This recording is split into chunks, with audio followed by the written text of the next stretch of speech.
iniciar ese recuento. Yo estoy grabando la pantalla en este momento y ya les voy a compartir mi pantalla para que retomemos esa parte. En la jornada de la tarde, recuerden que vamos a trabajar con, con la parte de los talleres y vamos a revisar lo del correo institucional para que de esa manera lo tengamos, lo tengamos listo todo para ya la próxima semana hacer una pruebita de que puedan acceder al curso y de resolver todas las cosas que puedan resultar, de que no les permite el acceso, cómo ingresan y todo, y ya tener listo nuestro entorno en Amazon Web Services. ¿Listo? Yo les voy a presentar por aquí en COES. Ya he creado una pestañita que se llama Repaso. Y en esta pestaña ustedes encuentran pues las grabaciones del día que hicimos el acuerdo y la grabación del día de ayer. El acto de compromiso también que hicimos y que muy amablemente Alberto me colaboró con su firma. Entonces aquí la pueden encontrar ya firmada para que sea algo manifiesto, ¿no? Que sea evidencia del acuerdo que llegamos. Igual cualquier cosa, pues saben ustedes que la podemos ir charlando en el transcurso de la asignatura, ¿no? Y pues a medida que pasan los días también van aconteciendo algunos sucesos que pues perfectamente pienso que los podemos manejar entre nosotros, dándole pues pronta solución a las situaciones a las que ya lugar. Bueno, confírmenme muchachos si me están escuchando bien y si miran mi pantalla. Sí, profe. Perfecto, Wilmer, muchísimas gracias. Bueno, voy a apagar mi cámara porque ya me pongo a trabajar en esta pantalla de acá, en donde pues tengo proyectadas las diapositivas de las cuales o con las cuales trabajamos nosotros en las semanas en las que logramos interactuar. Se llama pues sistemas operativos el título, pero aquí ya acuérdense que hicimos un conversatorio más bien en lugar de unas presentaciones. Entonces nosotros hablábamos aquí de las diferentes versiones de Windows, ¿cierto? Aquí en Windows nosotros hicimos un recorrido, pues miramos conceptualmente algunas cosas e iniciamos a ver las propiedades de los sistemas operativos Windows, pues su interfaz gráfica, el soporte, ¿no? En las características de los distintos Windows, el Windows 1, el que salió en 1985, hacíamos un análisis de la interfaz, el Windows 2, Windows 3, bueno, y mirábamos todos los elementos del Windows que charlábamos en algunas ocasiones. A varios de ustedes les correspondía trabajar con estos sistemas operativos e incluso traían buenos recuerdos. Eso es lo que hablábamos ayer, que tener un, un rango etario tan parecido nos ayuda a tener también recuerdos similares. Pasamos por el Windows Vista, el Windows 7, el Windows 8, Windows 8.1, el Windows 10, bueno, todos ellos. Y también hablamos un poco de las particiones, ¿no? De la partición MBR y la partición GPT en la BIOS. Resulta que nosotros, bueno, esa parte, si bien ya la abordamos, yo les había encargado una tarea también para con ese mismo sentido, que era construir una línea de tiempo. Eh, por acá nos falta que la mayoría de ustedes la envíen. Entonces vamos a mirar una presentación. Bueno, la tarea era la siguiente, ¿no? Ah, no, este es el Profe, laboratorio. pero usted parece que no habilitó el envío de la línea de tiempo porque yo la hice desde hace rato, pero no la envié porque no estaba la opción de enviar, ¿me entiende? Solamente era el laboratorio. No sé si Sí, solamente me pasó a mí. No, claro, ahorita me estoy dando cuenta que he olvidado crear esa tarea, porque aquí Sí, está profe, usted solamente le dejó el link para que acceda a la página de la línea de tiempo, pero no para subir. listo, perfecto, no hay problema, ya la habilito. Habilitémosla, la voy a habilitar de una vez, igual pues el plazo lo dejamos hasta las siguientes semanas para, porque pues en estas semanas no podemos hacer evaluaciones, ¿no? Entonces yo por aquí voy a dejarles, bueno, voy a habilitar la tarea y luego coloco bien bonita la descripción. ¿Dónde está? ¿Dónde está la tarea? Tarea.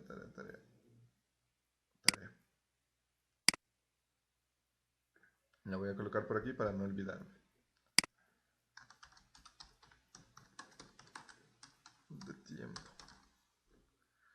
Pero muy juiciosa, Linda, ¿cierto? Sí, Linda. Muy juiciosa. Sí, profe, toca. Claro, hay que estar bien atentos ahí. Bueno, lo dejamos para el 17, ¿no? Que ya en el 17 podemos realizar actividades evaluativas. Pues a esa fecha ya les queda habilitada el plazo de entrega de esa tarea.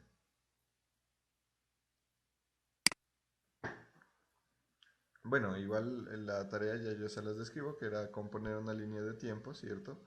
Con las diferentes versiones de los Windows, tanto server, porque en la presentación que mirábamos hace un momentico, en esta de acá, ¿dónde está? Aquí. En esta de aquí, que la recorrimos muy rápidamente, mirábamos las versiones del Windows personal, ¿no? Del Windows de usuario final, digamos. Y en esta de acá, en esta que también la revisamos, mirábamos ya las versiones y la evolución del Windows Server. Entonces teníamos varias versiones, de ellas también charlamos. Y creo que iniciamos a hacer la instalación, ¿no? De un Windows Server 2019. Esa instalación sí la hicimos, sí, sí me acuerdo. Es más, debo tener una máquina virtual. Pero bueno, hoy quiero que repasemos algunos elementos de las versiones y quiero mostrarles lo que se busca en esa línea de tiempo, ¿no? En un ejemplo, en un trabajo muy bueno que en alguna ocasión me presentaron sobre la misma temática. Sí, aquí tengo el Windows Server. Pero este ya lo vamos revisando en unos días. Taller práctico, por aquí. Tiempo no nos da. Ujú. Bien, vamos a mirar entonces. Yo por acá tengo una presentación de una estudiante que igual me sirve o la he usado como ejemplo en las últimas ocasiones para mostrar un buen caso pues, del trabajo que se ha asignado de la línea de tiempo. Entonces, por acá yo tengo esa tareita. Igual en el enlace, en este enlace que ustedes tienen aquí, aquí está, miren, la línea de tiempo de Windows Server, pero por acá hay líneas de tiempo de otros sistemas operativos. Por ejemplo, está, bueno, la evolución de Windows, pero es una línea de tiempo diferente, evolución de Linux y Windows al tiempo en una sola, digamos, en una sola línea de tiempo. Historia del computador, miren también. Entonces, por ejemplo, aquí encontramos la línea de tiempo de Windows. Y también, pues, lo chévere de esta aplicación, bueno, lo voy a mostrar en forma de lista, es que también nos coloca foticos. Entonces, aquí podemos observar y las descripciones, dice Bill Gates y Paul Allen fundaron Microsoft con la visión de llevar un ordenador personal a cada hogar y miren que ahí estaban como los diferentes artefactos o los diferentes equipos que ellos utilizaron. Es raro, ¿no? Ver esa foto que Bill Gates parece un niño, ¿no? Y ese niño pues se volvió multimillonario. ¿Ustedes han visto un documental, no, una serie de Bill Gates que hay en Netflix? No, en Netflix no. En Netflix no te la suscribes. Bueno, hay una serie en la que él aborda diferentes problemáticas. No trata de cómo surgió Microsoft, pero sin embargo sí relacionan los aspectos de la vida de Gates. Entonces ahí ellos hablan, porque bueno, Bill Gates ya no trabaja en Microsoft, ¿no? Ya él encargó ese emporio a sus empleados, sin embargo, pues sigue siendo el dueño, pero ya no trabaja ahí. Y se dedicó a hacer algunas cosas filantrópicas, entonces, bueno, ¿qué es lo último que se enteraron de Bill Gates? Que se divorció de la mujer. Hasta Que ahí. ya no es el hombre más rico del mundo. Bueno, dos noticias. Que se divorció de la esposa y en ese documental que les digo de Netflix, ellos dos, bueno, la esposa inició siendo empleada, ¿no? Del hombre. Y ellos dos iniciaron a hacer unas labores filantrópicas para resolver problemas del mundo. Y mostraban, ahí de pronto, algunos de ustedes pueden sentirse identificados, mostraban que él era muy inquieto, ¿no? Y ustedes también, sobre todo yo he notado que en Tumaco los estudiantes son bastante curiosos, bastante inquietos y dados como a preguntar, no son tímidos, mejor dicho. Bueno, aquí miren que también en el año 1975, eso relativamente es poco, ¿no? Son que como 25, 21 y 25, 46 años apenas. Entonces, aquí podemos mirar, y me gustan mucho estas líneas de tiempo porque podemos mirar fotografías de esos elementos. Está el MS-DOS, que hablábamos ayer, en las generaciones, acuérdense, que aquí ya lo miramos como era. Está el lanzamiento de Windows 1 y miren cómo era el logo de Microsoft, ¿no? A mí se me hace un poquito parecido al de Frecuencia Latina. Y dice, copyright Microsoft y todos los derechos reservados. En el 85 sale una versión modificada o ampliada de Windows 1. Acá miren ese lanzamiento en el 83, pero ya en el Windows 1 del 85 aparecen elementos de interfaz gráfica. Entonces dice, se popularizó gracias a su interfaz gráfica basada en ventanas que le da su nombre Windows. Está el Windows 2 también. Encontramos pues fotografías diferentes a las que vimos en la diapositiva, ¿no? Yo en la diapositiva igual de Windows Server les coloqué la línea de tiempo o el enlace a la línea de tiempo que debe estar por aquí. No, este es del Windows 1. Acá en la de Windows Server les coloqué el enlace a la línea de tiempo. De pronto para que puedan cacharrearla. Ah, es más, el otro día encontré unas herramientas. Esta es la de Windows Server y acá abajo encuentran varias. El otro día encontré unos datos estadísticos. Ahora les echamos un ojito también como por curiosear. Entonces, aquí miren, miramos otras imágenes sobre la línea de tiempo en el 90. Por ahí ya varios de ustedes estaban naciendo. Las interfaces gráficas, el Office, que el Office pues es un elemento revolucionador, aunque yo creo que ustedes ya han visto la película de Jobs. También se habla de que hay como un ligero plagio, ¿no? Entre el Office y lo que presentó Jobs en el Macintosh 1, creo que fue.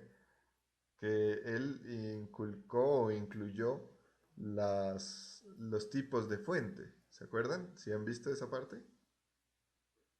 Sí, sí, en la película sí. Ajá.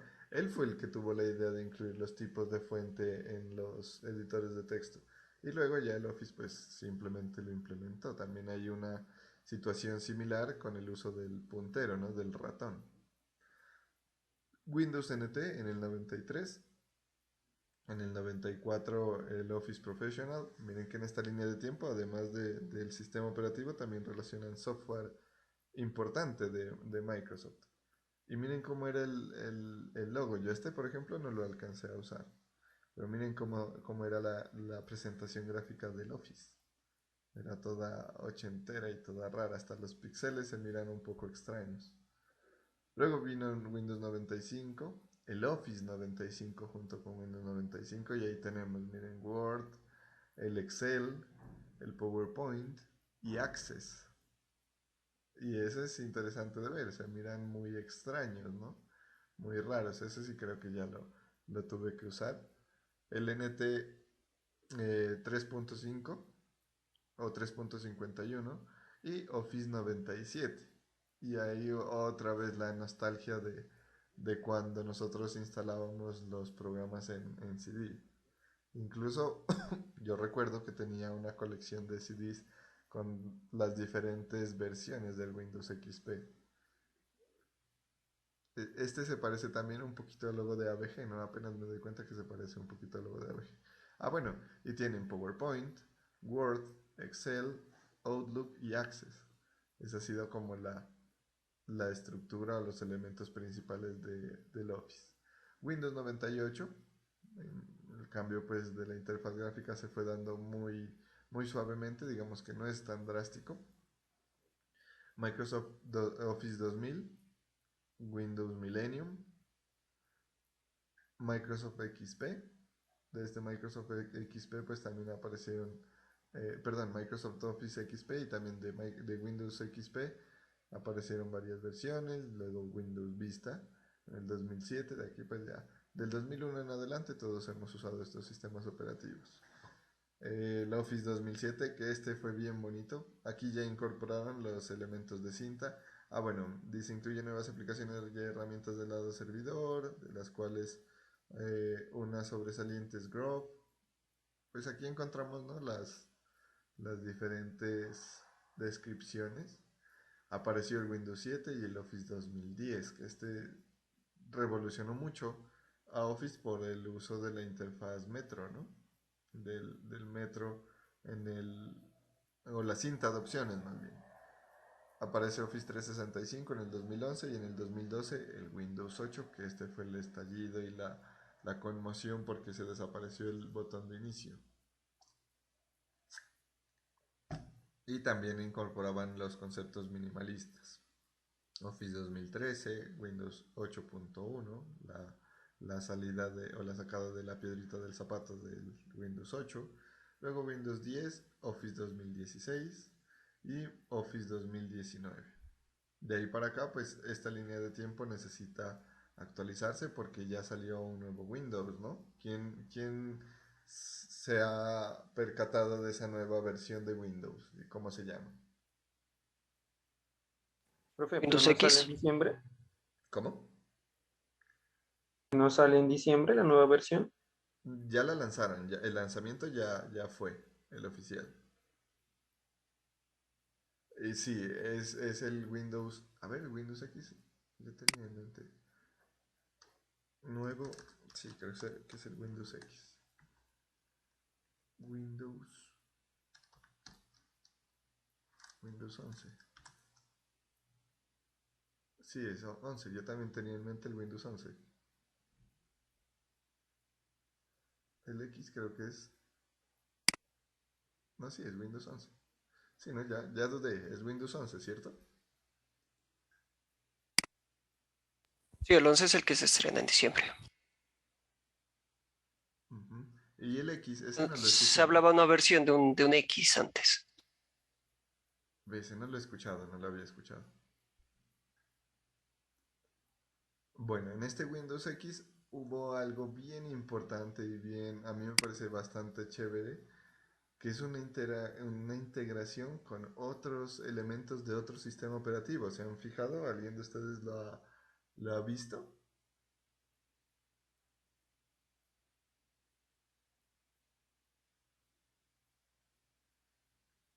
Bueno, yo en el lanzamiento me conecté, eso fue transmitido por YouTube, me conecté un ratico y resulta que en el Windows 11 se hace una integración para que el mismo Windows tenga ejecución o permita la ejecución de aplicaciones de Android. De Android.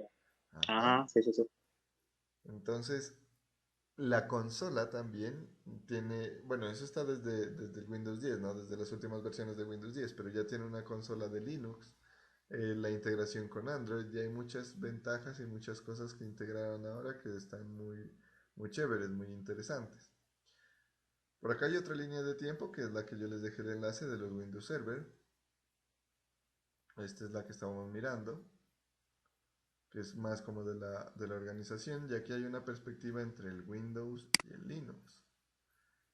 Lo mismo, pues el nacimiento de Microsoft, pero por acá, bueno, hay fotos diferentes. Uy, qué raro, esto sí no lo había visto. Por acá debe estar aquí, el surgimiento del kernel de Linux en 1981. Entonces miren que primero inició Microsoft, pero ya a partir de la necesidad o de la evidencia de que el software era un elemento importante y relevante para la sociedad, pues también se inician los esfuerzos de la comunidad de software libre, ¿no? Dice que este solo funcionaba en procesadores 8036, 386, el cual era muy limitado y no tenía capacidades de red y poseía el mismo sistema de archivos de Minix. Miren lo que pesaba el sistema operativo, 71 kilobytes y utilizaba un rudimentario sistema de memoria virtual. Actualización de Windows 3 y surge la versión de licencia GLP en Linux. Por acá hay otro dato, dice Ian Murdoch, crea la distribución de Linux para 12 distintas plataformas. Se lanza la primera versión estable de Linux, mientras que el señor eh, Bill Gates lanzaba Windows 95. Y miren que, no sé, a mí me parece muy curioso que a pesar de que Linux entró en vigencia pues un tiempo después de que Microsoft ya haya tenido buena experiencia, los sistemas operativos Linux no tienen nada que envidiarle al Windows. Es más, en algunas distribuciones tienen unas capacidades superiores a Windows. Entonces es muy chévere tener esos diferentes panoramas.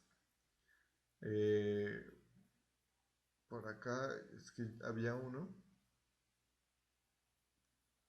yo una vez explorando estas líneas de tiempo, encontré uno de cómo es el funcionamiento de las diferentes líneas de producción de los sistemas Linux. Entonces ahí se observa que es un entramado bien grande. Entonces por eso es que evolucionan tan bien esos sistemas operativos. Ahí está de pronto para que ustedes la miren por allá y encuentren también fotografías interesantes de la historia de los computadores, lo que mirábamos. No recuerdo si lo miramos nosotros aquí. El Abaco, entonces fotografías del Abaco, fotografías de la calculadora de Da Vinci, los representantes importantes. Bueno, por aquí algunas máquinas, los telares, los sistemas operativos, bueno, computadores bien representativos de la historia. Fortran, lenguaje de programación, COBOL también. Estos bien raros, la segunda generación de los sistemas operativos, miren. Entonces aquí se habla de las características y de las máquinas en las cuales corría. Turbo Pascal, este está chévere también.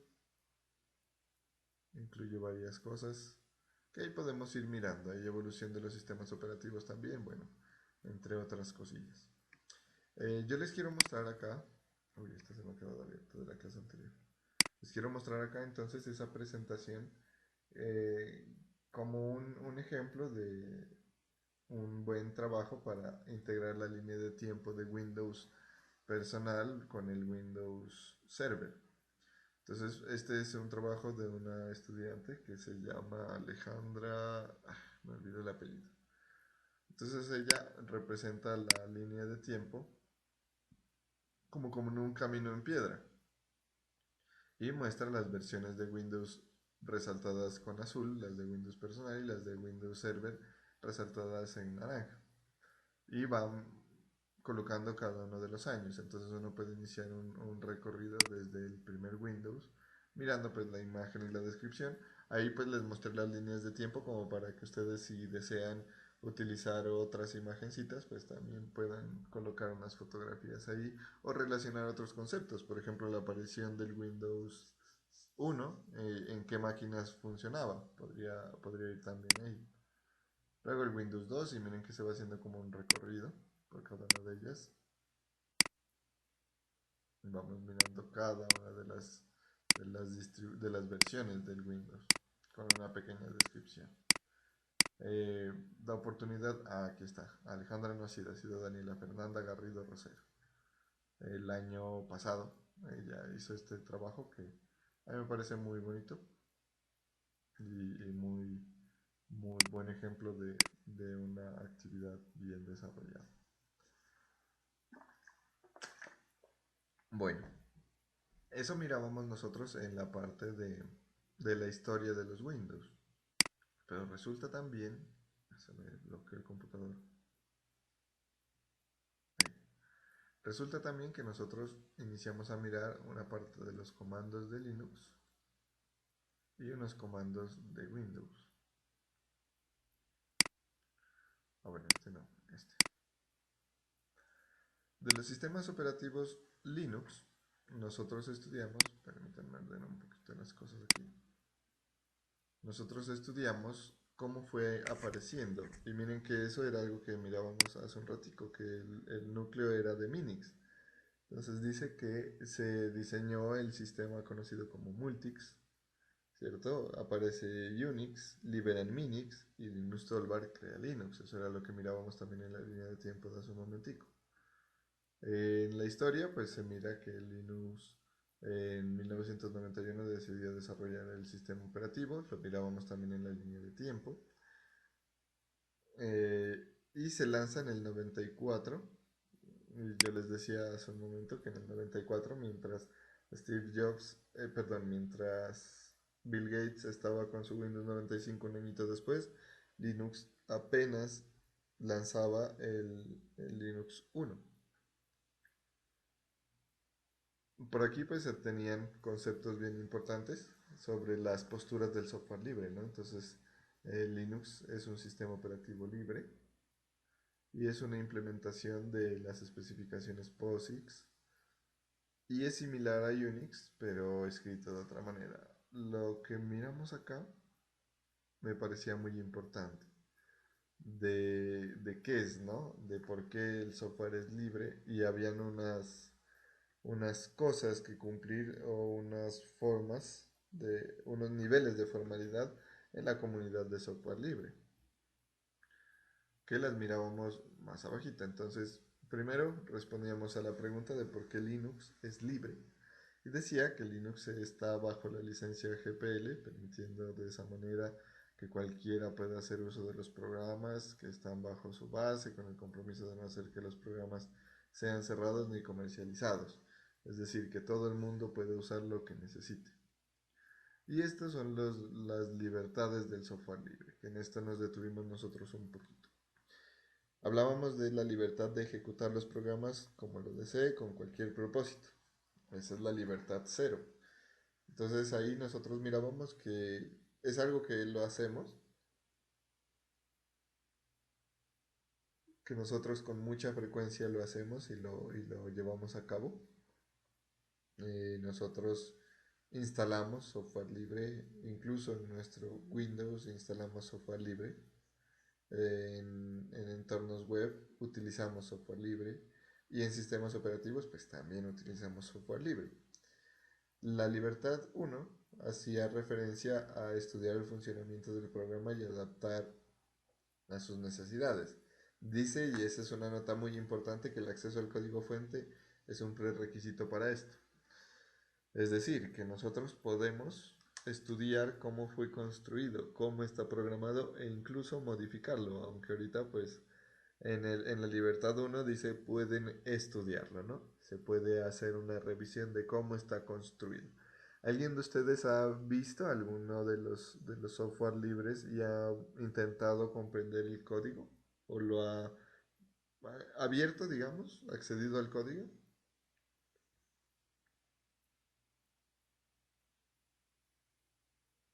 No, conocerlos, manejarlos, pues sí, alguna vez, pero ingresar al código directamente, no. Eh, por ejemplo, ¿alguien de ustedes ha instalado un Moodle o algo así? Un Un nodo, WordPress. profe. ¿Cómo? Un nodo. Moodle. Model. Model se escribe. Ah, escuché mal. Bueno, nosotros cuando instalamos ese tipo de servicios o un wiki para desplegar en la web, ahí sí es completamente necesario echarle mano al código porque a veces necesitamos modificar cositas. Y, por ejemplo, en Linux, no sé si ustedes en base de datos trabajaron con Postgres, es usual instalar el motor a partir de de un ejecutable, no, perdón, a partir de los fuentes, descargar los fuentes, compilarlos e instalarlos. Yo justamente el otro día miraba un meme que en el cumpleaños de Windows pues le llevaban una tortica y en el cumpleaños de Linux le llevaban harina, huevos, mantequilla, una batidora y le decían feliz cumpleaños, compila tu propio pastel, le decían. Entonces era algo gracioso que me parecía interesante la abstracción de esas situaciones. Pero pues eso influye también en cómo uno quiera trabajar. Miramos la libertad de nivel 2 que hace referencia a redistribuir copias y ayudar a los demás. Ahí nosotros hablábamos de los diferentes sitios de descarga de las distribuciones, no solo del sistema operativo, sino también de software libre. Entonces, por ahí hicimos un experimento, ¿se acuerdan? Que entrábamos al repositorio de Linux Mint y por allá nos aparecían los diferentes servidores y en qué país estaban los servidores. Yo les decía, no es lo mismo descargar una aplicación o un sistema operativo desde un servidor en África a descargarlo desde un servidor aquí en Colombia o a descargarlo desde un servidor aquí en Nariño o incluso a descargarlo desde un servidor aquí en Pasto. ¿Por qué? Porque pues obviamente la cantidad de recorrido que debe hacer el archivo a través de la red es menor. Nosotros podríamos montar, ¿no?, un servidor para distribuir esos sistemas operativos o esos software de esa característica libre. Aunque pues para ser un centro reconocido por la comunidad, pues hay que cumplir con unas características y unos requisitos. Eso incluso es objeto de estudios, de investigación. Yo recuerdo en una conferencia que fue un señor de Ecuador que le explicaba cómo habían logrado el reconocimiento para tener su centro de distribución, no me acuerdo cómo se llamaban, en el Ecuador y mostraba toda la infraestructura que se tiene, los mirror, ya me acordé, los servidores de tipo mirroring que permiten tener esa disponibilidad. Ingresábamos, bueno, hagámoslo aquí, Linux Mint. Yo pues el Mint y el Ubuntu son como mis distribuciones favoritas. Y por acá yo les mostraba que para la descarga nos preguntaba, bueno, primero cuál versión, ¿no? Y aquí nos decía desde qué país quiere o qué mirror. Aquí he estado para acordarme también. Eh, el mirror de qué país quiere utilizar. Y miren que en Estados Unidos, en Canadá hay dos, en Estados Unidos hay un montón. En Bélgica creo que es este. En Bulgaria, en República Checa, Dinamarca, Francia, Alemania también tiene un montón de mirrors. Grecia, Este sí no sé qué será. Hungría, Irlanda y por acá estaban nuestros servidores de Latinoamérica. Por aquí están los del Ecuador. Este creo que era el señor que hacía la exposición, creo que era de la Escuela Politécnica Nacional. Y explicaba todo lo que se debe tener. En Colombia no tiene ningún mirror de Linux Mint. No tenemos mirror.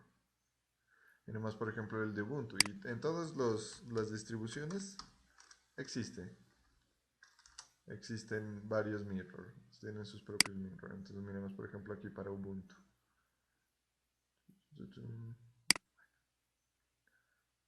¿Dónde está Downloads? Aquí estamos.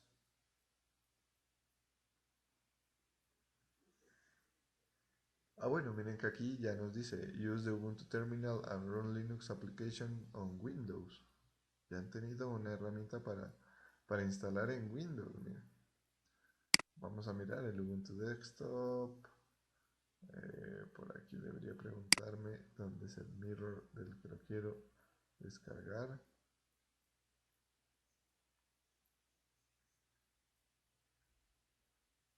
Uy, este se ha cambiado. No pasó directamente a descargarlo. Ah, cierto. Ni siquiera me preguntó. No me había fijado.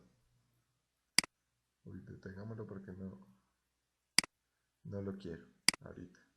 Pero no me preguntó. A ver, miremos dónde será Download. Aquí de pronto. Ubuntu Server, Ubuntu for It. Ve, ha habido una distribución ya de Ubuntu para Internet de las cosas. Ubuntu Cloud. ¿Cuántas cosas que no he visto?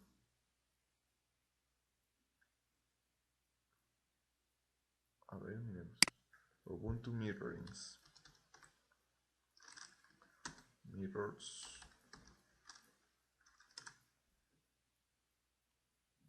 Oficial Archives. Ubuntu Mirror. Aquí parece que está. Aquí sí hay. No está con las banderitas, pero estos son los mirrors. Está en Albania, Argentina, Armenia. Y Armenia no es nuestra Armenia, no es el país de Armenia. Australia, Austria, en Azerbaiyán, miren, hay. Y nosotros creo que no tenemos. A ver, vamos a la B, a la C. Camboya tiene y Colombia no tiene. Costa Rica tiene y Colombia no tiene. Ecuador sí tiene. Miren, en la misma que está el de Mint. Tenemos el de Linux Mint.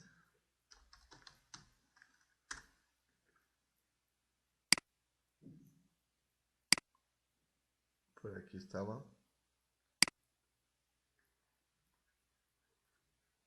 Acá estaban los de Ecuador. Miren, en la Escuela Politécnica Nacional. Y acá el mirror de Ecuador. ¿Dónde está?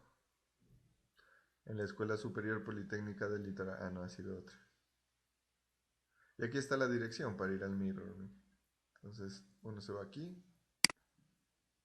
Y aquí está todos los paquetes que puede descargar. Ubuntu, por ejemplo. Voy aquí. Comprimido, ¿será?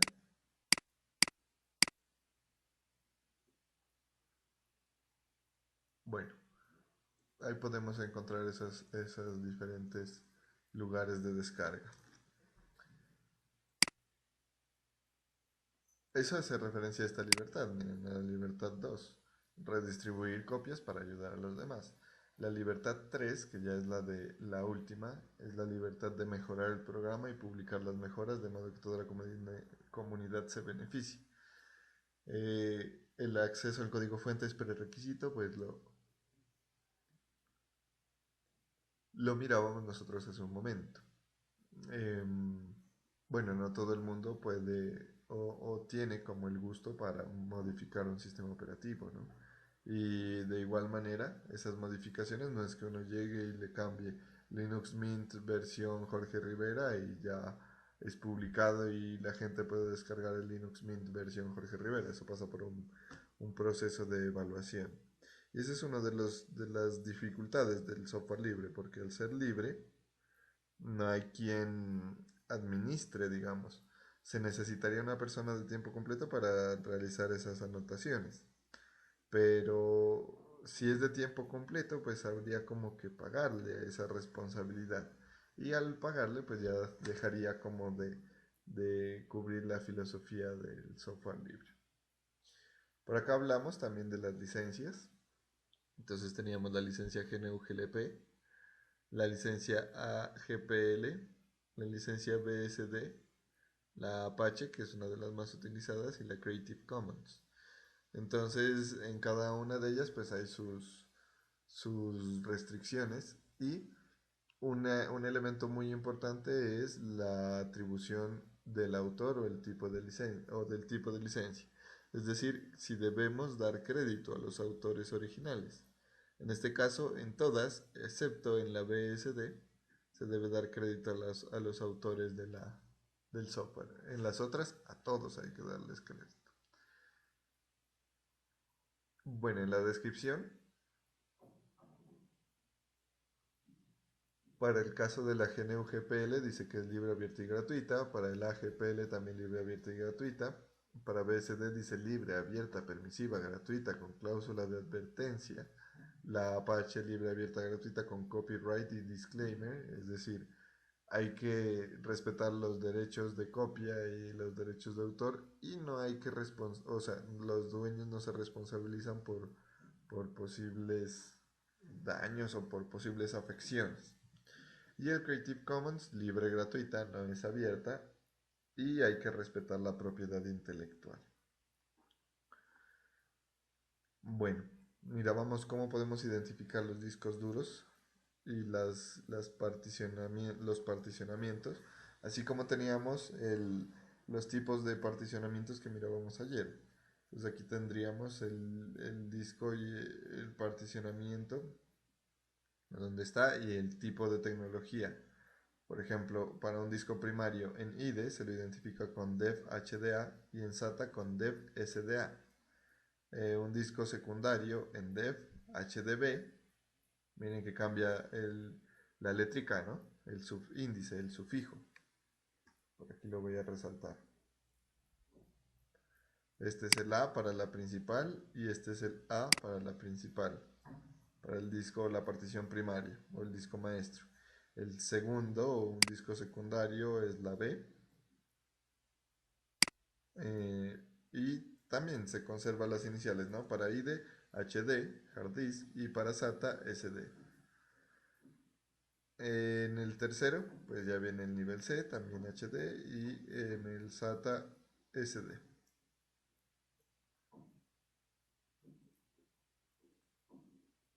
Eso lo mirábamos. Nosotros creo que no vamos a utilizar mucho esa parte, porque como vamos a trabajar en un entorno virtualizado, no es que vayamos a ir a conectar nuestro disco, aunque sí vamos a encontrar las particiones, pues obviamente, y ahí los vamos a tener visibles y vamos a poder comprender y evidenciar esos elementos del disco. Bueno, también teníamos las diferentes particiones en un disco. Acá pues estaba el disco, ¿no? ¿Cómo se identifica el disco? HDA o SDA. Pero acá tenemos las particiones. Entonces, miren, SDA partición 1, o HDA partición 2, o SDB partición 3, SDC partición 4. Por ejemplo, ¿quién me dice qué querría decir este de aquí?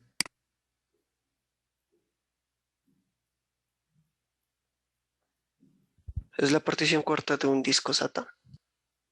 De un disco SATA, ajá. De un disco SATA de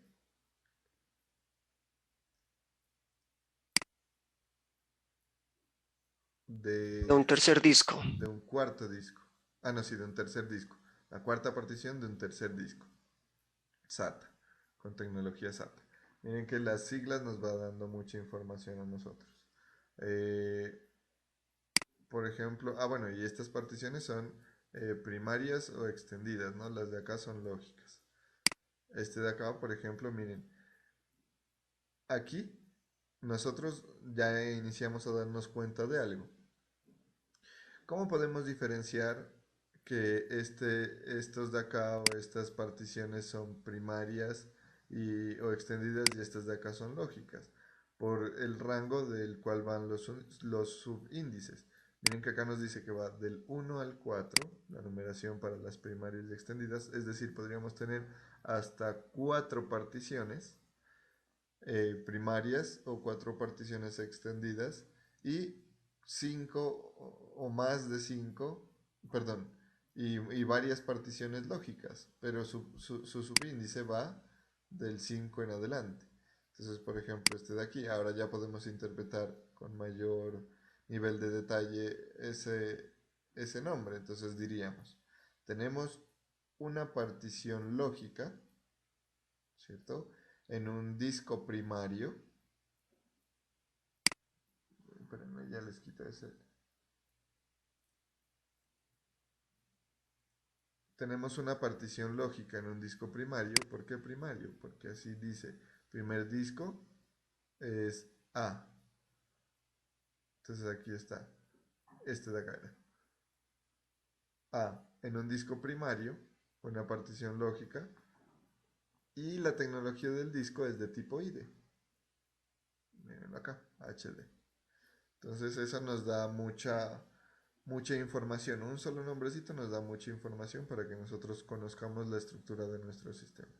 Y por aquí teníamos una forma de visualizar los sistemas o las particiones. En el caso de la imagen, ¿cuántos discos tiene ese computador? Solo uno. Solo uno, ¿cierto? Porque solamente nos aparece A. SDA, SDA, SDA, SDA. ¿Cuántas particiones primarias o extendidas tiene? 2. 2. Ajá, ¿y cuántas particiones lógicas? También 2. Perfecto. ¿De qué tecnología es? SATA. Excelente. Y miren que aquí nosotros lo podemos mirar en la descripción. Dice, el SDA1 tiene Linux y el SDA2 es una extensión, es una partición extendida. El SDA5 tiene la swap de Linux o de Solaris y el SDA6 tiene otro Linux, que no es primario en este caso. En este caso de esta instancia, ¿no? Puede que tenga un Linux y cuando se arranque este Linux de aquí, ese sea primario y el otro sea como partición lógica. Entonces ahí podríamos también interpretar que de aquí este disco tiene 2 sistemas operativos instalados. Por acá tenemos otra forma de visualizar las particiones, por aquí, que nos da información un poquito diferente ya sobre la composición del disco, ¿no? Cuántos bloques tiene el particionamiento. Acuérdense que ayer mirábamos que el disco duro en los sistemas de particionamiento de Linux se dividía por bloques. Entonces ahí nos dice cuántos bloques tiene ese disco, que obviamente también va a depender de la capacidad de la partición o del disco. Y miren que estamos hablando del mismo. Aquí notemos algo. Notemos que la información que nos da este cuadradito de aquí, nos muestra la capacidad total y la capacidad de cada una de las particiones. De las particiones lógicas o extendidas, nomás es el mismo disco de la diapositiva anterior. Entonces podemos decir, en las dos particiones pues se tiene esa cantidad de bloques y son de tecnología SATA. Y las dos particiones son de un mismo disco. Como para que lo vayamos teniendo en cuenta. Eso vamos a analizar ya en el Amazon, a ver cómo es que se crean o cómo es que Amazon crea los discos que tienen las imágenes en los EC2. Ya en una interfaz gráfica pues podemos mirar las particiones así. En el Windows también mirábamos que podíamos visualizar las particiones haciendo uso de la herramienta de formatear o extender particiones, algo así era. Y aquí pues miramos miramos los nombres de los discos y de las particiones. Entonces estas dos particiones son primarias, acuérdense. Son lógicas o extendidas, perdón. Entonces tenemos que el SDA1 tiene 18 GB y el SDA2 tiene 93 GB. Probablemente aquí esta es la extendida. A ver, miremosla, el SDA2. Ajá, en efecto, miren, el SDA2 es la extendida, la de datos, y el SDA1, que miramos aquí, es la que contiene el sistema operativo, la base del sistema operativo. Eso lo podemos ir mirando. Entonces ese análisis de disco lo podemos visualizar nosotros. Y también pues en modo consola se lo puede trabajar. Se mira aquí, bueno, el SDA1 tiene 19 GB y disponibles tiene 8. Y aquí lo aproxima, miren que acá decía, ¿no? 18.63, pero acá me dice 19. Entonces es la aproximación, el redondeo. Y acá dicen 92 GB, acá es 93, porque como ya se redondeó acá a 19, pues tiene que restarle una aquí para que cuadren las cuentas. ¿Cuánto está disponible y cuánto ha sido utilizado? Y cuál es la ocupación, ¿no? Dice que el 47% está libre o utilizado. Hijo de puchas, no recuerdo, creo que es utilizado. 47% está utilizado y acá el 66% utilizado. Correspondería a este primer número de aquí. Y este de acá es el libre. Y cuando queremos visualizar las particiones, pues podemos usar este comando fdisk-l y así nos aparecería ya pues, la información completa. Que esta es la captura de pantalla, este pedacito es la captura de pantalla que mirábamos hace un rato. Nos dice el disco, este de aquí, dice que es un SDB, quiere decir que hay otro disco. ¿Y qué pasa con este disco que nos sale aquí? Miren que aquí está el disco, ¿no? A ver, voy a hacer zoom.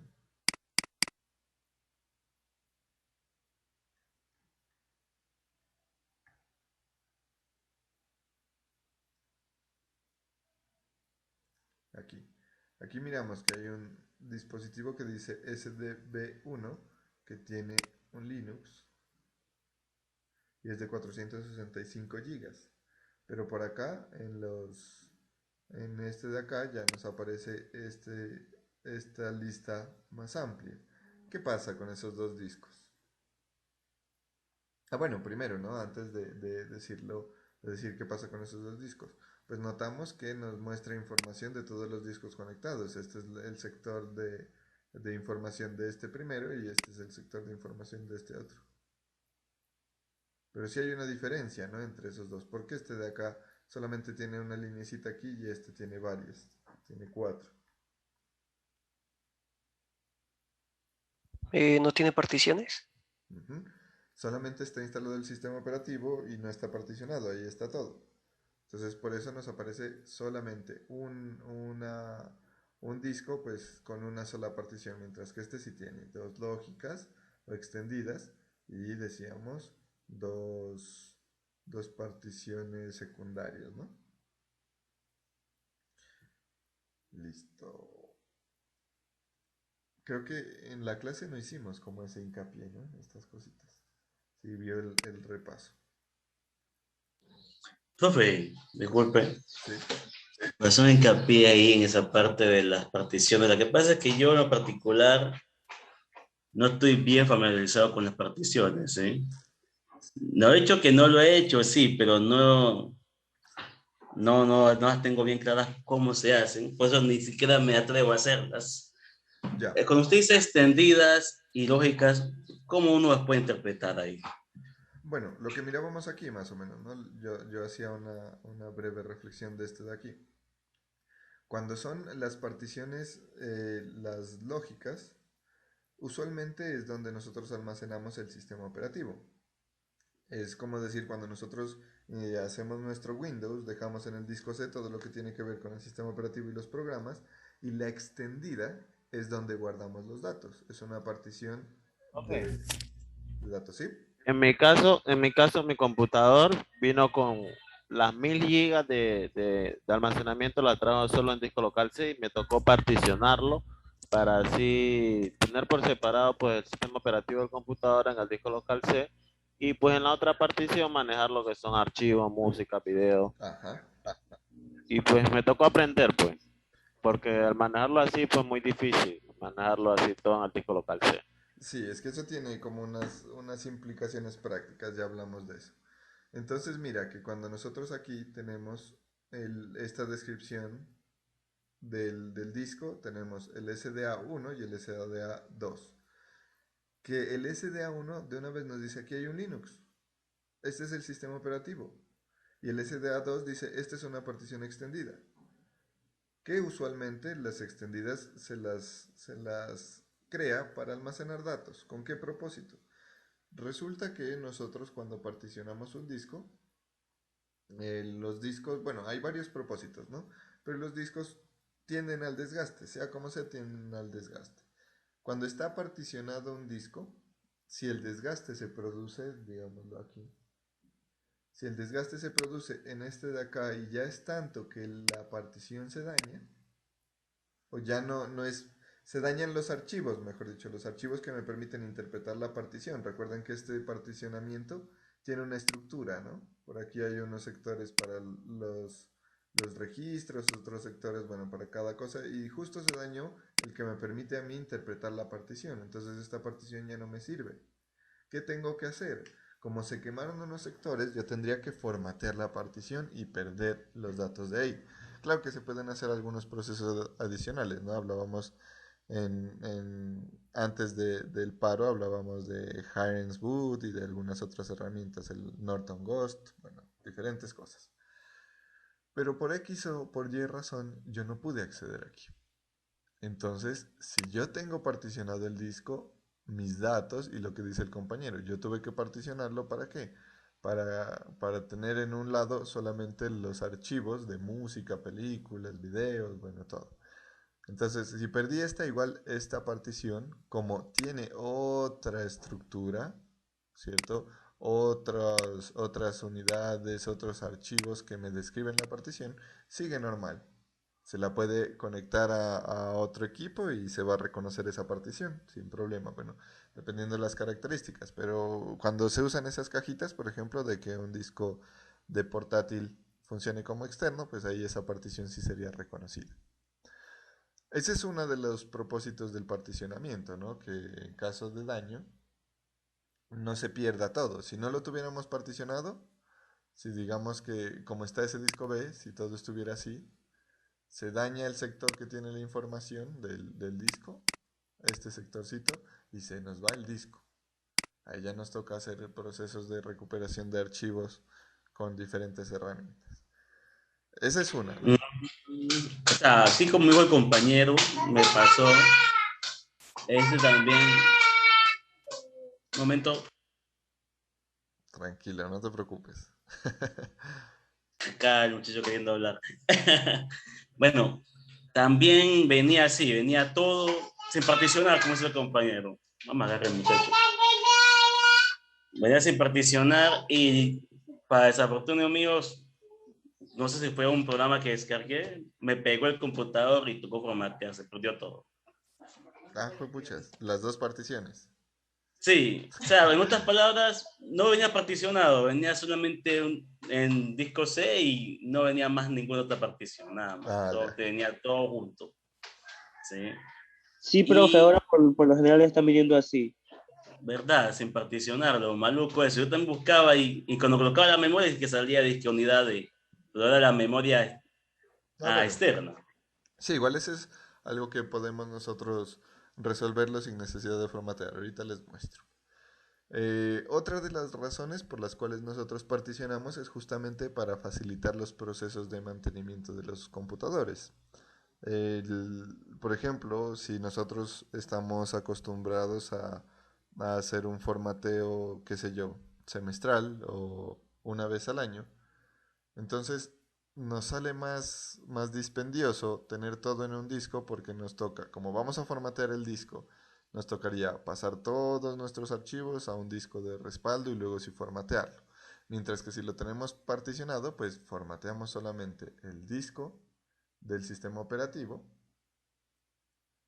y listo. Solamente formateamos ese y los archivos siguen estando en el otro disco. Entonces, a este de aquí, que es el que tiene el sistema operativo, este de aquí es el que tiene el sistema operativo, nosotros este de aquí le hacemos el formateo y ya. Y volvemos a instalar la versión más reciente, bueno, qué sé yo. A veces a nosotros nos gusta estar como a la vanguardia, ¿no? Menos a mí que estoy con Windows 8.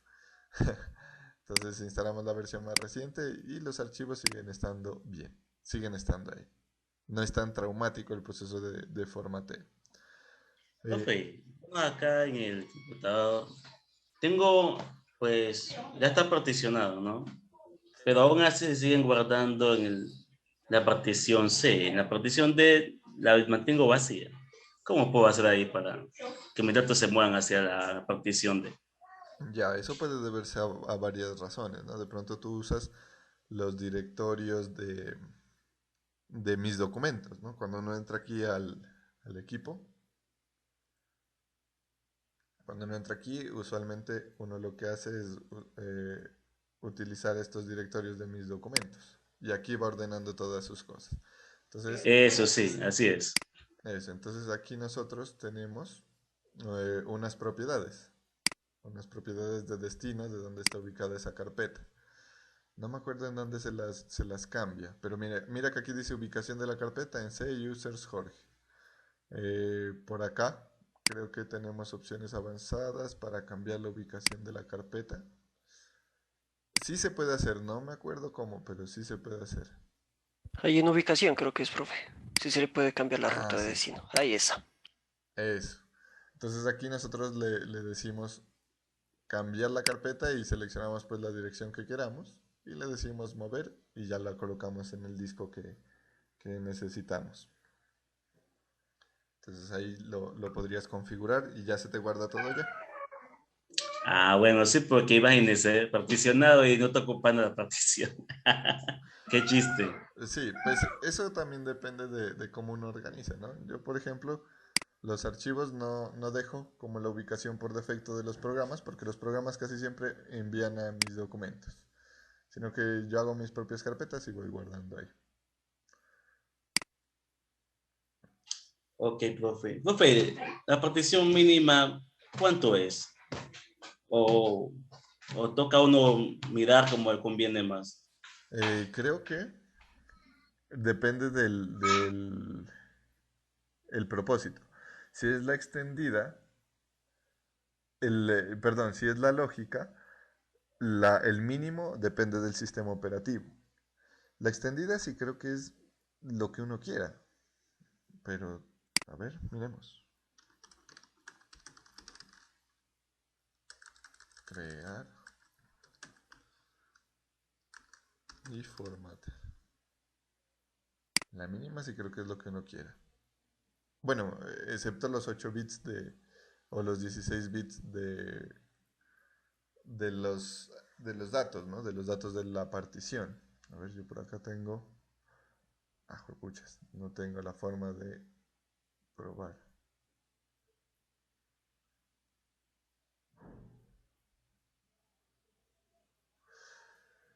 A ver, no sé si puedo aquí darle nueva partición, no formatear.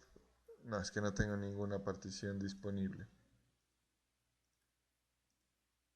Pero bueno, creo, no sé si lo recuerde mal. Cuando uno crea una partición, el mínimo es de 8 bits porque esos 8 bits es la información del particionamiento en Windows, ¿no? Estoy hablando en Windows. Entonces, un particionamiento como mínimo necesita almacenar los datos de la partición y ese ocupa 8 bits, creo, u 8 megas, no me acuerdo bien, en el disco. De ahí en adelante, pues ya el máximo sería lo que haya disponible y el mínimo creo que sería ese. Uno creo que puede crear particiones hasta de 1 mega. Pero no estoy muy seguro. Ahí Ya. sí especulo de lo que recuerdo. Profe, disculpe una duda. ¿Sí? Ya, pues que ahorita estamos hablando de discos y todo eso. ¿Cómo funciona esta parte de desfragmentar el disco? O sea, es que una vez me mandaron, dijeron, ve, Juan José, tu equipo está muy lento y tal, les digo, y es porque está de pronto los archivos muy desorganizados, fragmental, Ujú. el disco duro, hice breve, y se me dañó el computador. Perfecto, esa pregunta es buenísima. Voy a sacar por acá una pizarra porque eso sí es bien, bien importante que lo conozcan ustedes. Verán, yo también, pues a mí no me dijeron, a mí me tocó aprender a las malas. Entonces yo una vez me acuerdo que estaba lento el disco y por ahí me puse a molestar y encontré una opción que decía desfragmentar disco. Pero a mí me dio miedo porque pensé que el disco iba a salir volando.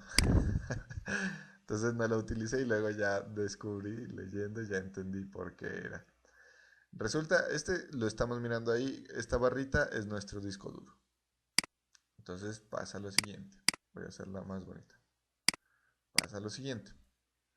Cuando nosotros guardamos un archivo, supongamos que este es un archivo de Word, ahí en azulito, resulta que, bueno, si es el primer archivo, él dice, ah, bueno, a mí me alcanza aquí. Perfecto. Luego viene un archivo de Excel, que es un poquito más pequeño. Entonces, digamos que lo almacena ahí al ladito. Luego viene un archivo de PowerPoint. Y este es bien pesado, es bien grande. Entonces, juepuchas, la embarré. Coloqué eso. Este es bien grande, digamos que es más o menos ahí de grande. Es una presentación con muchas imágenes, bueno. Y viene y lo ubica aquí. Parece que me quedó muy grande. Si ahí no me alcanza el disco. Ahí. ¿Listo? Y ahora necesitamos guardar el archivo de un juego. Supongamos que es este de aquí. Bueno, ahí los tamaños no me van a calcular muy bien. Resulta que me dice espacio insuficiente.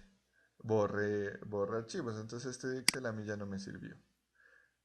Ahí ya alcanzo, lo borré, alcanzo a guardar el archivo, pero me toca guardarlo un pedacito aquí, porque sí tengo memoria disponible. Entonces tengo que guardar un pedacito aquí y el resto lo guardo acá. Ahora bien, ¿por qué se pone lento el computador? Porque cuando el disco tiene que leerlo, entonces él tiene que moverse hasta este sector y leer todos esos pedacitos. Luego, como ya acabó y necesita completar la lectura, tiene que moverse, hacia acá, y este tiempo que transcurre en el movimiento también es tiempo de espera. Entonces, ahí es donde se van volviendo lentos. Ahora, ahí lo tenemos en un archivo, ¿no? Pero imagínense en la cantidad de archivos que mueve el sistema operativo. Aquí, este archivo de color violeta está fragmentado. Entonces, cuando se habla de desfragmentar los archivos, y por eso es un proceso que suele demorarse horas, cuando se habla de desfragmentar los archivos es que el computador inicia a decir, ah, bueno, este archivo es de un mismo elemento. Entonces, ¿qué hago? Traigo estos dos archivos aquí y ahora los dejo pegaditos. No me pongo a separarlos. Los dejo pegaditos y los ubico de esa manera en el disco duro. Ahí estoy desfragmentándolo. Y ahora sí, quedan, miren, todos mis archivos y cuando voy a hacer la lectura, ya hago una lectura continua. ¿Listo? Cuando se fragmenta un archivo es eso, se vuelve pedacitos dentro de todo el disco. Y como está por todo el disco, hay que iniciar a buscar y a recorrernos todo el disco para leer un solo archivo y eso es tiempo que se demora y por eso es lento. Y cuando nosotros desfragmentamos el disco notamos un cambio en la velocidad, ¿no? Y es por eso. Eso es básicamente esa parte. Si resolví tu duda. Sí, profe, gracias. Con mucho gusto. Estábamos... ¿Dónde estábamos? Aquí. Bueno, pues el particionamiento de las unidades es básicamente esa la utilidad, ¿no? Como tener unos elementos en un lado seguros y otros elementos en otro lado, pues que también pueden estar seguros. Y La carga, la carga del sistema operativo. Resulta que si nosotros tenemos todo en un disco duro, cuando inicie el sistema operativo tiene que montar todo lo que haya en ese disco duro. Si tenemos separados, entonces monta la partición primaria. Por eso las particiones de disco primarias no suelen ser tan grandes. Que alcance el sistema operativo holgado y como para algunos programas que sean de necesidad directa, para que monte esa parte nomás. Y ya el disco extendido, la partición extendida, ya se monta después, cuando se requiere o cuando el sistema de arranque lo requiere. Entonces eso hace referencia a la partición lógica y la partición extendida. La lógica suele ser destinada al sistema operativo y los programas de control y los programas de usuario, y la extendida hace referencia a los datos. ¿Que uno en la extendida puede guardar programas? Sí, también se puede. Pues ya depende cómo sea, ¿no? El teje y maneje. Por eso es que ahora esos computadores nuevos vienen con dos discos, ¿no? Dice un disco duro de estado sólido de 126 o 156 gigas, creo que es, de 256 gigas, y un disco normal de 1 tera. Y en el disco de estado sólido viene el sistema operativo, porque es pequeño, es rápido, se carga de una y los archivos pues se guardan en el mecánico. Bueno, por acá estábamos. Unos directorios. No, profe, muchas gracias por la duda. Con mucho gusto. Bueno, de pronto para quienes tengan una sola partición de disco y quieran hacerlo, en Windows se puede hacer a través de esta herramienta. Uno escribe en el buscador o en el panel de control crear, yo me lo aprendí así, crear y formatear particiones de disco duro y les va a aparecer este programita. A veces se tarda un poco. Y acá hay un listado de todas las particiones que tiene. Aquí yo tengo, 1, 2, 3, 4, 5, 6, 7, 8, 9 particiones tengo en el disco. Que cuando yo entro al equipo, a mi PC, bueno, es que yo tengo 2 discos aquí, pero yo solamente miro 3. ¿Y esas otras de qué son? Pues ya hace unos años los fabricantes incorporan unas particiones para la recuperación del sistema operativo, para que a uno no le toque ir a apagar la formateada, sino que el mismo computador es capaz de restaurarse al estado de fábrica, como los celulares. Entonces estas miren que dicen capacidad 500 megabytes, espacio 500 megabytes, disponible el 100%, dice. Acá también 300 megabytes, acá 452 megabytes. Estas son particiones originales del disco duro o del fabricante del disco duro para tener el recovery, el sistema de recovery y tenerlo ahí. Y en eso pierdo yo más o menos como 50 gigas. A ver, son 32. Esta de aquí tiene 32. Esa es la que tiene el sistema operativo original. 31, 33. Bueno, como 40 gigas nomás. Por acá tengo otra partición que es mi disco C, que en este caso le tengo asignado 280 gigas y tengo disponible 59. Acá tengo otra partición que este es del mismo disco con 151 gigabytes y tengo disponibles 80, parece ser. Y este es otro disco. Este sí es, miren, y en este de aquí me muestra en el gráfico cuáles discos son físicos y cuáles son particiones. Miren que al estar en esta de acá me dice este sector es de este disco, disco 0. Es un disco básico de 465 gigabytes. Y este de acá, cuando ya me paso a este, ya me resalta esta sección de abajo, porque en realidad yo tengo 2 discos físicos particionados en 3 unidades. Entonces, en este disco 1 tengo una sola partición que se llama datos M, y dice que es de 297 gigabytes y me quedan disponibles 423. Este es el que ya está en rojo. Incluso miren que dice que tiene una partición adicional que es de 518 megabytes, pero esa es la información de la partición. Bueno. Y para crearlos, de pronto ustedes lo que pueden hacer aquí, a ver con cuál experimento. Con este. les va a aparecer todo en azul, todo así, particionado. Entonces uno puede reducir el volumen. A este lo voy a reducir, le voy a quitar 2 gigas para que hagamos el experimento.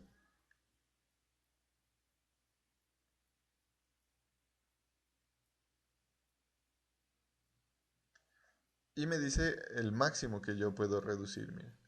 Como tengo 4 gigabytes disponibles, puedo reducir 4283 megas. Le digo que lo reduzca, no, en 2 nomás. 2000, 1024 más 1024, 2048. 2048 megas. Ahí, reducir.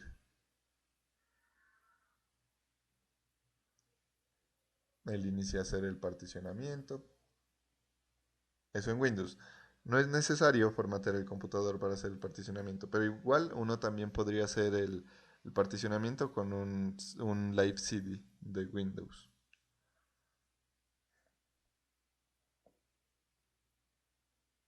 Bueno, ahí esperemos un Profe, o momento. sea que yo en el momento, digamos que yo solo tengo una partición en el disco C y a mí se me da por crear una partición, o sea, un nuevo volumen de disco, o sea, disco D, no hay necesidad de formatear el computador, sino que se puede directamente con este programa que usted está utilizando crear una nueva partición. Sí, sí se puede. Y esa es una herramienta que no instalé, viene con el Windows.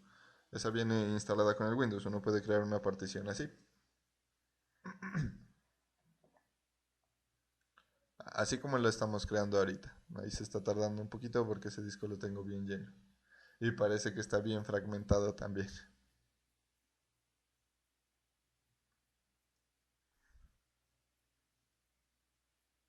La verdad que uno todos los días aprende. Yo no sabía esa. Ah, bueno, sí. Sí, hay cosas interesantes. Ayer fue que también ustedes me comentaron algo. Ah, no, hace un ratico. El Windows X nos decía. Me olvidé el nombre.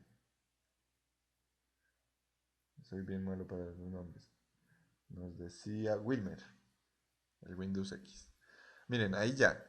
Ahí ya yo reduje mi volumen, este de acá, que estaba en 200.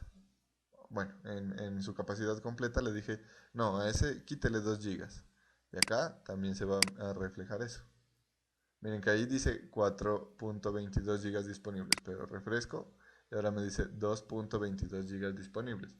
No me aparece otra unidad. ¿Por qué? Porque yo lo que hice ahorita fue reducir el volumen. Solamente lo reduje. Y aquí miren que este se pinta en azul y este se pinta en negro. Y si vemos las convenciones, aquí abajito dice azul, partición primaria, negro no asignado.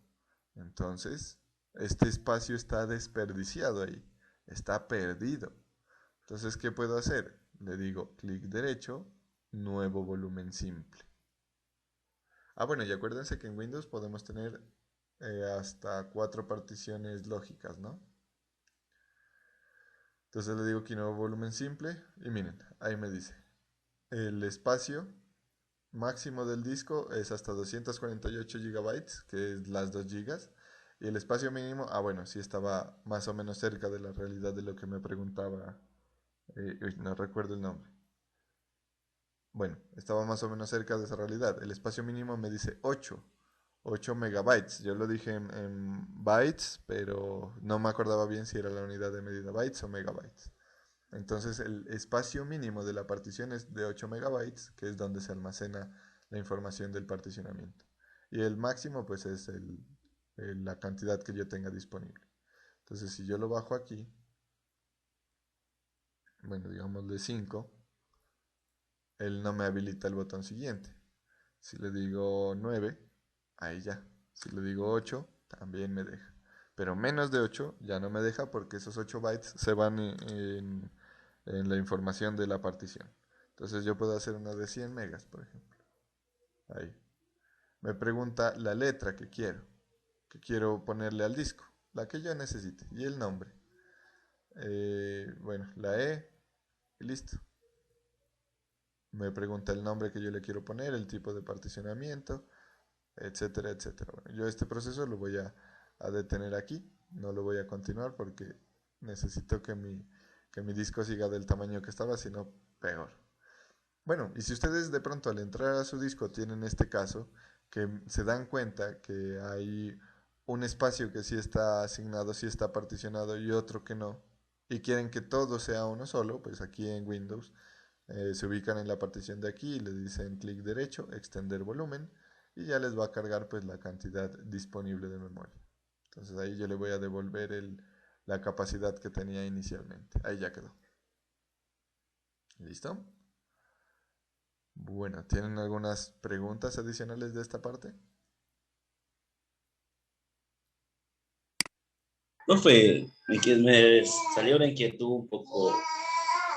En los dispositivos Android de los teléfonos se puede fragmentar, profe. Yo creo que sí, Ole. Y creo Sí, que, porque eso sí es un problema, ¿no? aunque bueno, en los Android, mejor dicho, en los discos de estado sólido y en los discos de los celulares, pues que no es un disco mecánico, sino es flash, se vive el problema de particionamiento, pero no es tan costoso en tiempo como con los discos mecánicos, porque en el disco mecánico pues hay que mover todo el equipamiento hasta llegar al punto del archivo. Pero yo pienso que sí se puede desfragmentar. Yo creo incluso que, a ver, en mi celular, y hay aplicaciones también que optimizan memoria, se llama por allá. A ver, les voy a mostrar aquí. Porque acá en el celular me aparece a mí una herramienta que se llama optimización de memoria, Device Maintenance, Memory, ahí, me está verificando. A ver, al grupo les voy a enviar una imagencita. ¿Qué cosa, profe? ¿Fragmentar un SSD o No, desfragmentar, dice el compañero, desfragmentar? desfragmentar la Ah, memoria del teléfono. vale, vale. Ah, sí, sí, la del teléfono sí, porque ese es formato UNFC, creo que es. Ya. Bueno, yo les voy a enviar una imagencita al grupo, que es como me aparece a mí una herramienta en mi celular, que en ese caso, pues supongo que hace varias tareas, ¿no? Estoy en la sección de memoria. Ahí les envié, bueno, también les voy a proyectar acá en mi WhatsApp.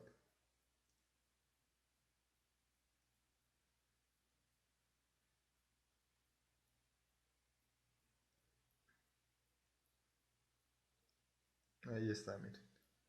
Entonces, aquí me dice que es factible de mejorarse un poquito. Y supongo que este proceso de limpieza hace la desfragmentación y la liberación de espacio disponible. Lo supongo, la verdad no sé con certeza si lo puedo hacer ahí directamente o si hace todos esos procesos. Pero, ¿eso es de la RAM o de la memoria interna del teléfono? Buen punto, creo que es de la RAM. Porque está limpiando 4 gigas Ajá, máximas y generalmente pues esa es la cantidad de memoria de la RAM. claro, Está limpiando son los archivos no utilizados ajá, de la RAM en el momento. claro, me metí a RAM y no me metí a storage, perdón, a memory y no me metí a storage.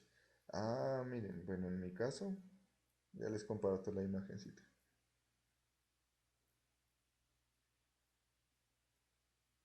Yo tengo un Samsung ya viejito, un S7 Edge,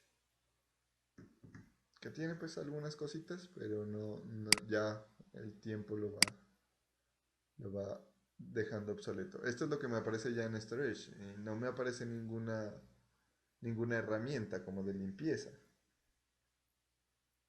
En ese caso, no sé, Ole, no sé si se puede, pero eso es una buena pregunta.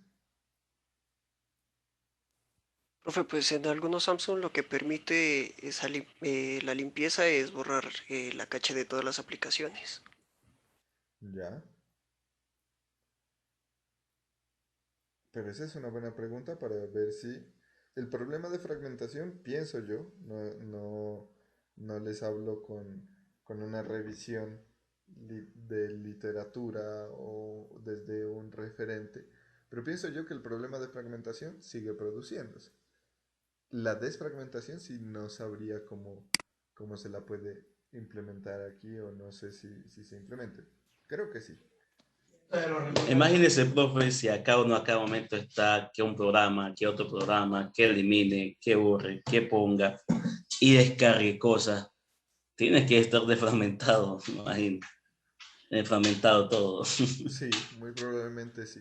Lo que no sé es si de pronto el sistema operativo Android tenga algún servicio que esté optimizando eso, ¿no? Es decir, desfragmentándolo continuamente o previniendo la fragmentación. Ahí sí me corchas, la verdad, va a tocar.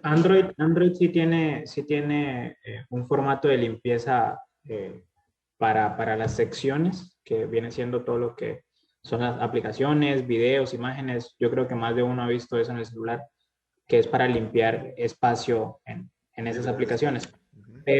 Pero eso solamente pasa si la memoria del celular es UNFC 2.1 en adelante. Ya. Las más viejitas no tienen eso porque simplemente está la memoria ahí.